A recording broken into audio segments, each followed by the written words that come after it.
Hi guys, hi. Today I'm going to make Nawabi Biryani. So I'll take you step by step into the biryani. And by the way, I'm Jay, Dr. Sampath. So coronavirus, and we are making biryani. So I'll talk you through the biryani in steps. And then I'll talk to you what's the difference between a pilaf and a biryani. So let's get started. Go. Okay. So now I've got most of the things ready. It's just because the video will go on for a long time if I do the preparation as you're looking at it. So I've got here around 500 grams of meat, that's chicken. So it's boneless, thigh and breast meat, okay, in the mixture. You make it into small pieces of this size. So you can do it with the bone meat, but you have to be very careful with the time you need to cook the bone meat.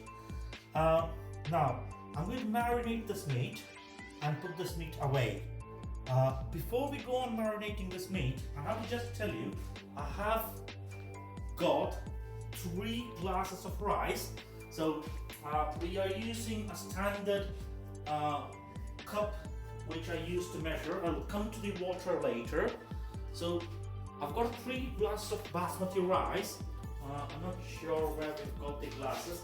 So the glasses I use is a standard glass that comes with a rice cooker. So you might use whatever you want to suit with. That's it. So that's a measurement glass. And you use 3 glasses of rice. Because it's biryani and it's not pilaf, you have to layer it and put it in the oven to make it. You can either do it in a clay pot. That's how it was used during the times of the sultans and nawabs of India. So I've cleaned the rice and I've put the rice to soak. So the rice will soak until it gets to the time when you want to boil it. Now I'll tell you later, I have got some other condiments which I'm going to add to the rice when it's boiling, and that's bay leaf.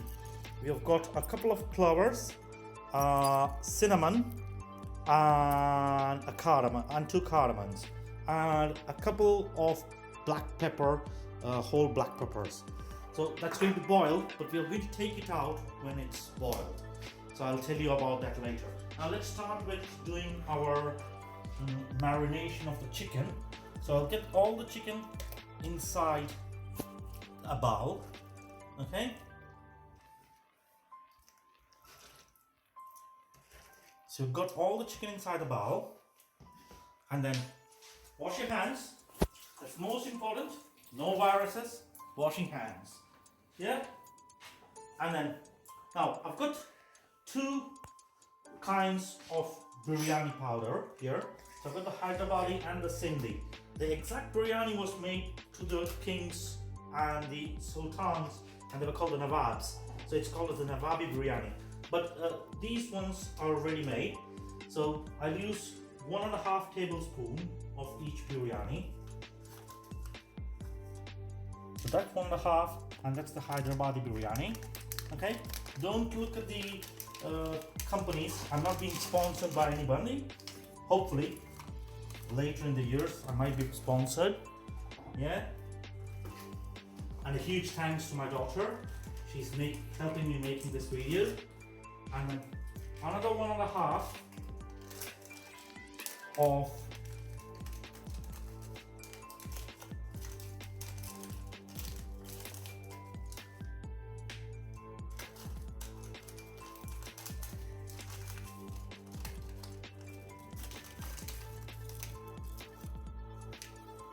this in the biryani. Okay. Now mind it, these are quite spicy things. So if you've got a kid at home like my younger daughter who doesn't like spicy food, you have to bear in mind with that and be careful with the spices you're going to put. Okay, now we're going to put a little bit, it'll be 1/4 spoon or just a tinkle of turmeric. Okay, turmeric has got antibacterial things. Good. Now we're going to add half a lemon into it.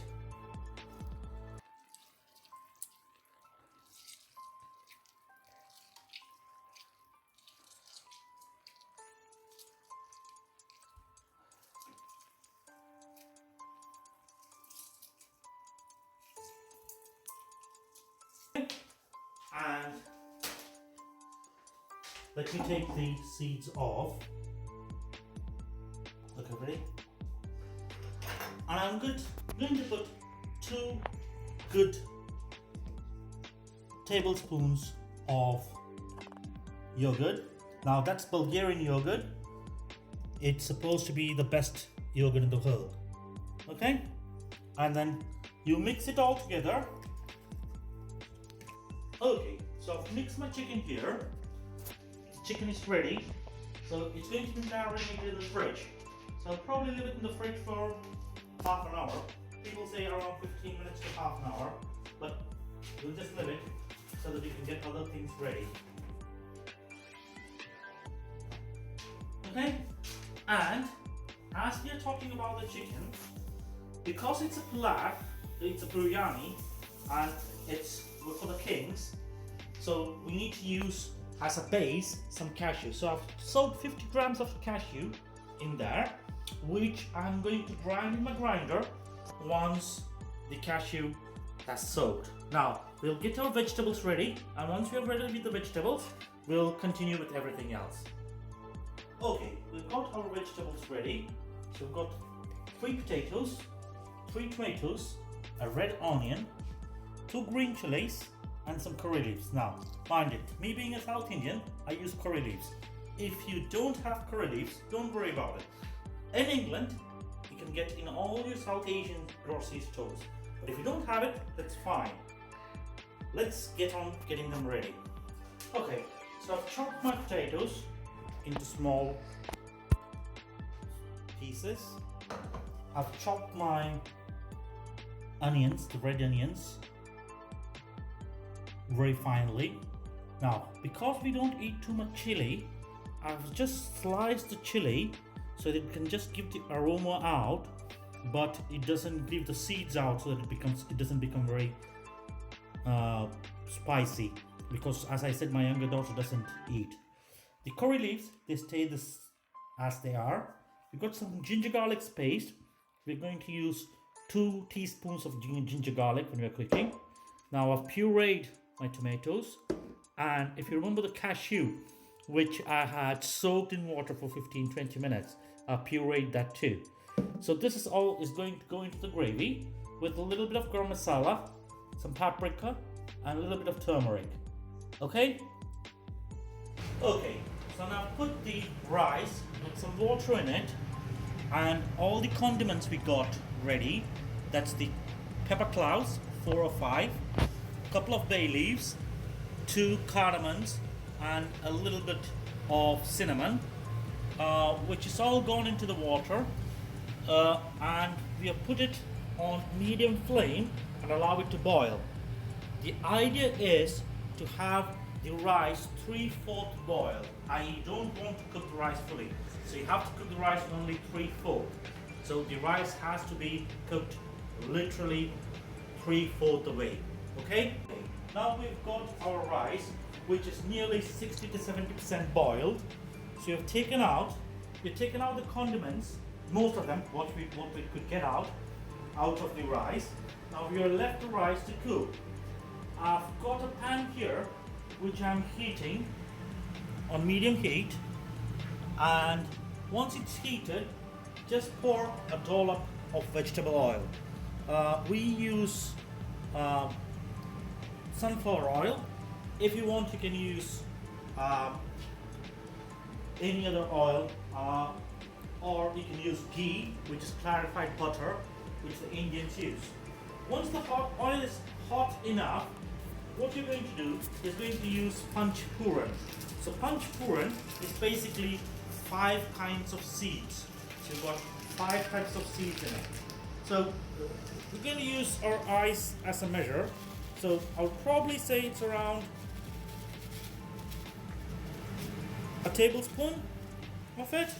So it's got mustard, anise seed, and other seeds in it. So once you got that seeds, once your oil is hot enough, put these seeds in the oil. The seeds start to fry up. That will give you a nice texture and base to your thing to your gravy. Now, the idea with this chicken is you're going to cook this chicken half the way through, not fully. So the chicken should be half cooked. So now you can see your oil is ready. So now I'm going to put my curry leaves, my onions and my chili into the oil, and I'm going to saute them. Now, you want to really get the water out of the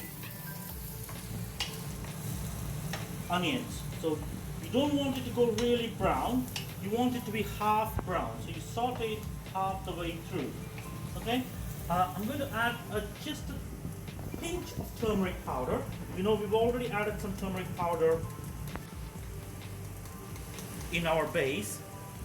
In the chicken we've got marinated, and we're going to saute it and continue sauteing it.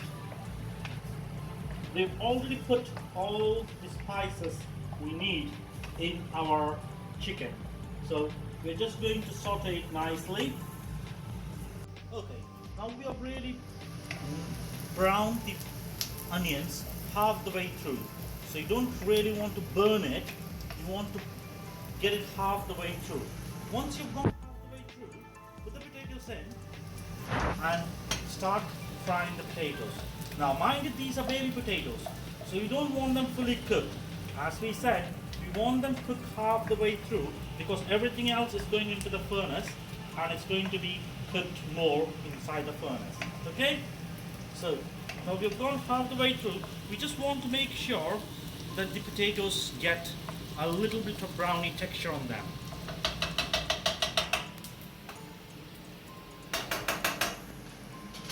We're going to add a bit of garam masala. So as you know, we've already put all our spices in the mixture which we made for the chicken. So we're just going to put half a teaspoon of garam masala and sweet paprika powder. That's literally going to give color rather than any taste or any spiciness. So that's sweet paprika powder. So I'll probably put 1 teaspoon of sweet paprika powder. Now you don't want to fry the sweet paprika powder too much because you lose its characteristics. So that's the spices that's goes into that. And now you want to check the salt. Now checking the salt is a bit difficult because you've got different things which have got salt in it. So I'll basically put salt as much as I think will be needed, and then as we go I'll check the salt.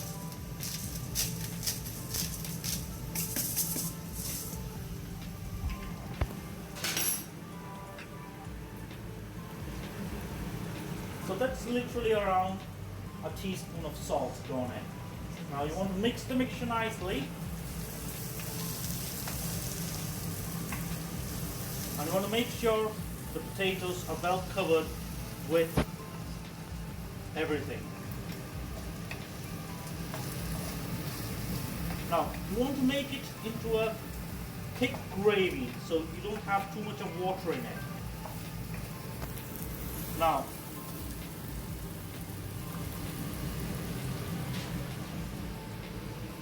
we want to get the chicken in there.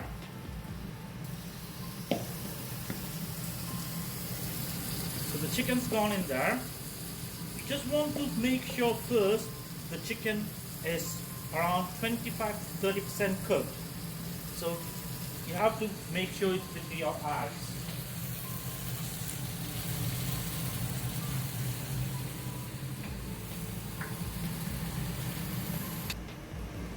Okay, now when your chicken is literally 20% done, i.e. it's just getting ready, we add in our tomato puree, which we got ready before.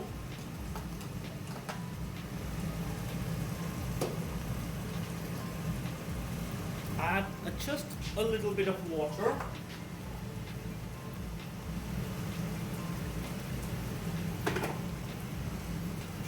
all the puree out.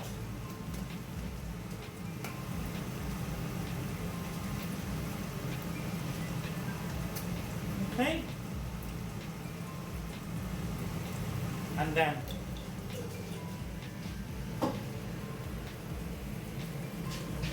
mix it well. Now what you want to do is, you want to make sure that the tomato sweats out nicely. Once you've mixed your tomatoes in well, I will add 2 teaspoons, of the ginger garlic paste.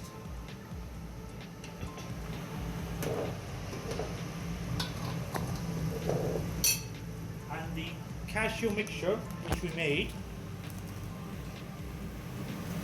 into it.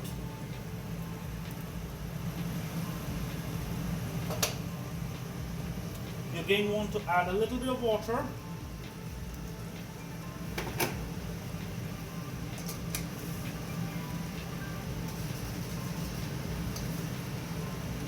And you pour it in. Now, you have to boil this until the oil starts coming out of the mixture. So you mix it nicely and make sure that you're getting the oil out. So you want literally the oil to come out, and the gravy should go really thick. So you don't want the gravy at this consistency. You want to boil the gravy down to a very thick consistency. Okay, so now we've got some coriander and parsley, fresh leaves, finely chopped and ready. And we've got a pinch of saffron, a pinch of salt, and a pinch of castor sugar, finely made. So if you're thinking what saffron is one of the most expensive spices in the world. So you get a gram of saffron for around £3, but you can find it in all your Asian shops. Now I'm going to add 2 teaspoons of boiling water into it.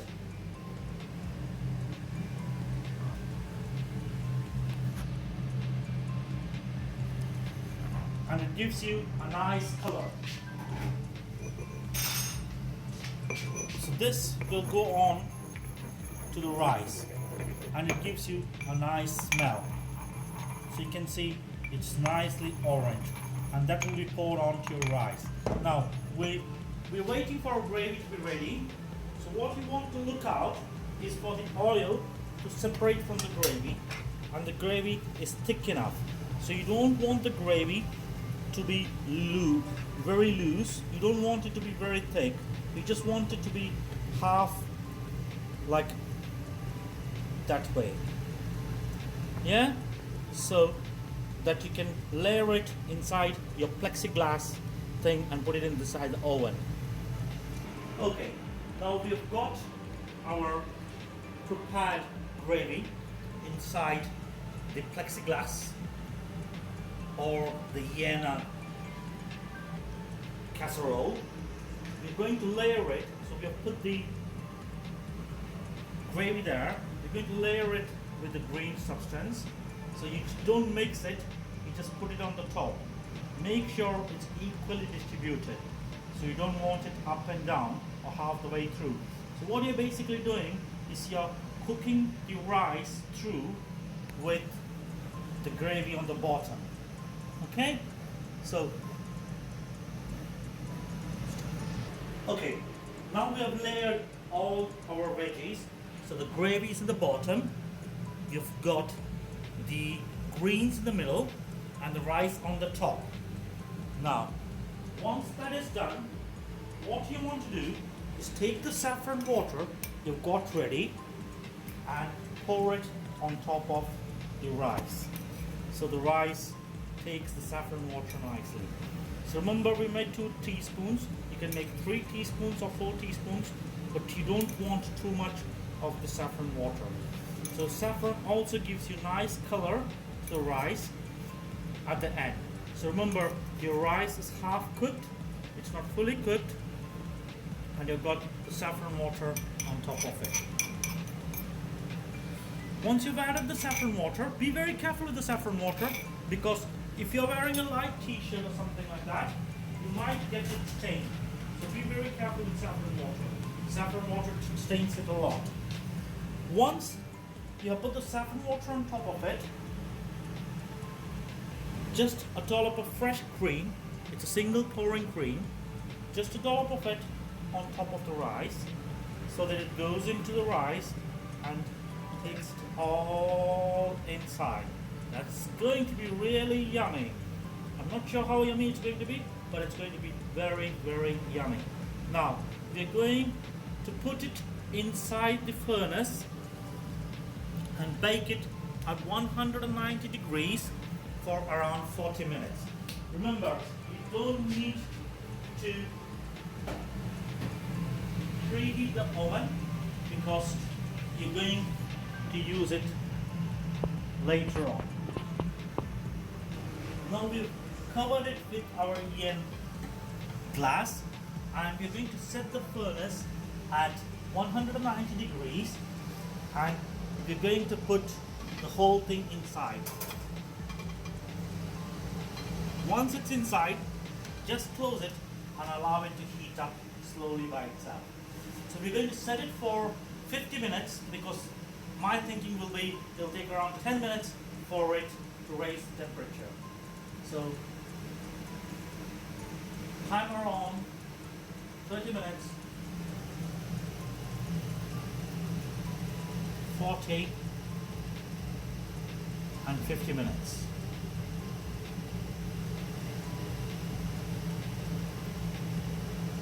And we've got it on 50 minutes now. So it's heating up to 50 minutes.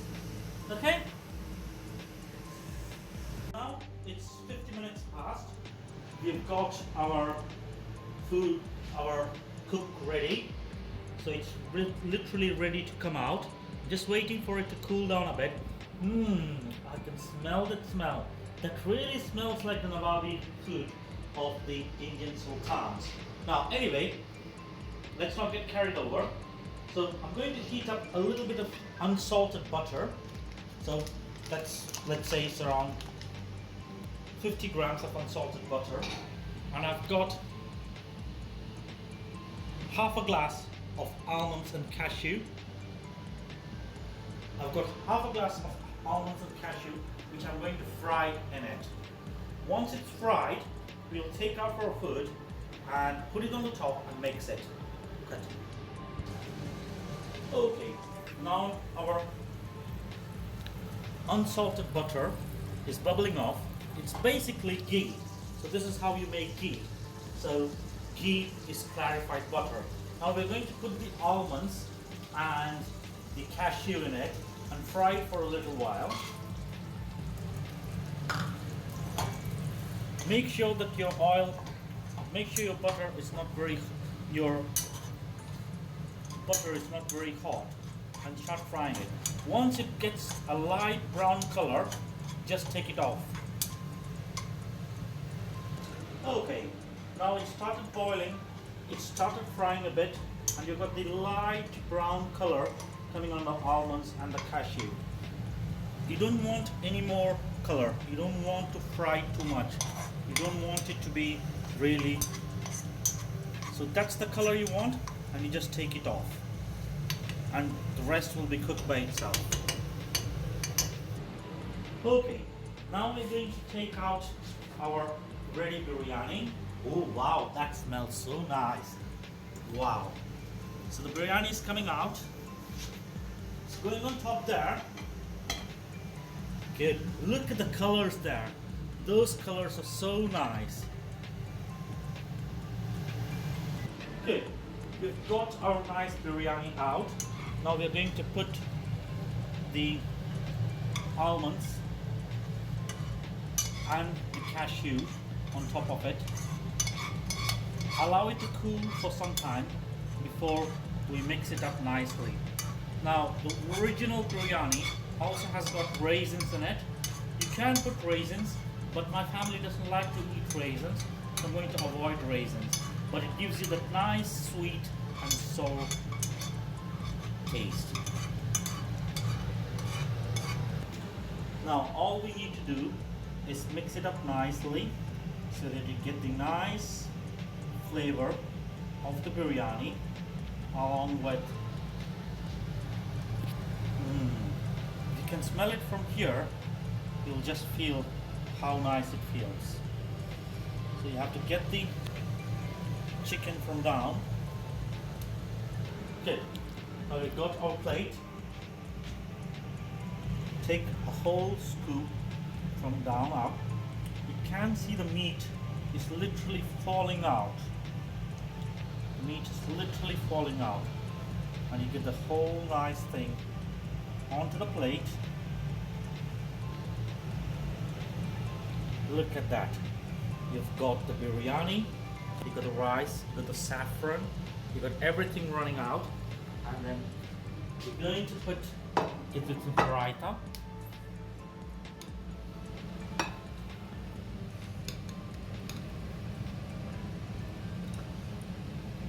And there goes your Nawabi Biryani.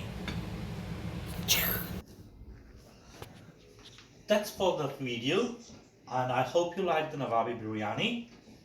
The ingredients will be added at the end of the video's pictures, and in the next video we'll talk about making raita, because that's also a very important thing.